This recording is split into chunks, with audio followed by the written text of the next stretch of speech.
Hello and welcome to week 17, piece 34 of the Wall of Stitches crochet along. And we're going to be making the linked double crochet stitch. So this is a flat stitch that links all the double crochet together. So we've made a version of this before, the bottom linked double crochet. Well, this version links the stitches in the middle. So to start this piece, you're going to be making a foundation chain of 32. With our turning chain counting as the first stitch. So I'm just going to put a stitch marker into the first chain from my hook because the turning chain counts. And then in the fourth chain from my hook, I'm going to make a double crochet. Okay, so turning chain counts as your first stitch and our first double crochet.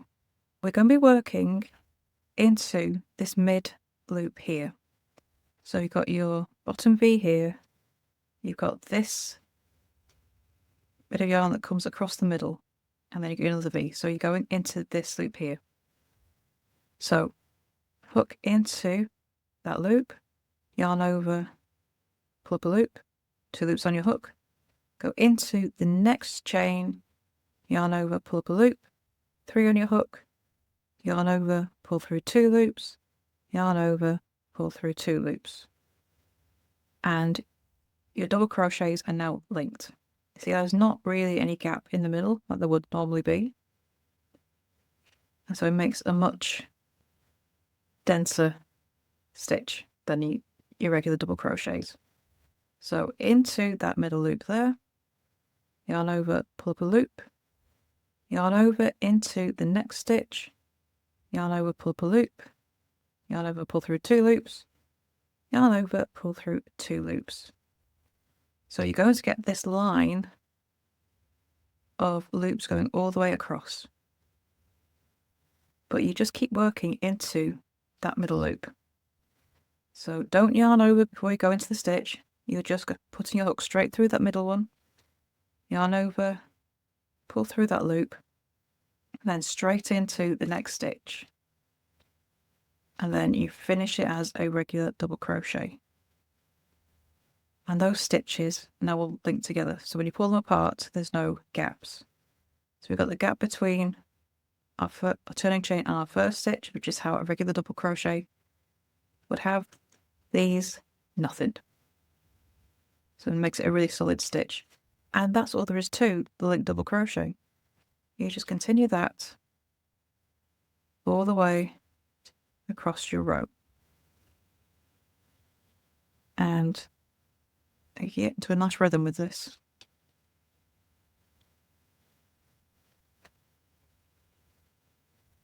And the last stitch of the row, just do the same thing.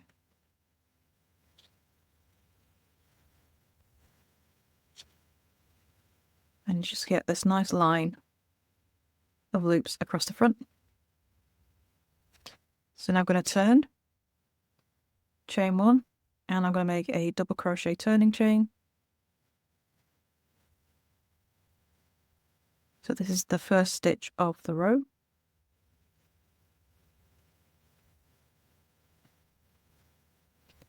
And I'm going to use this loop here. So if you make the turning chain this way, I'm going to use this side loop here.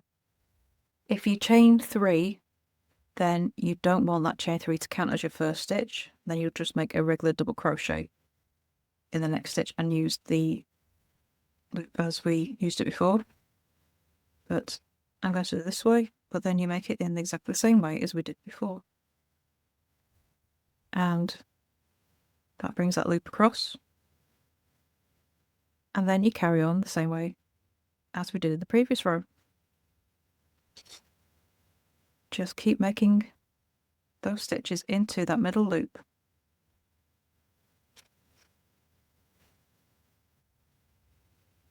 And that is the linked double crochet.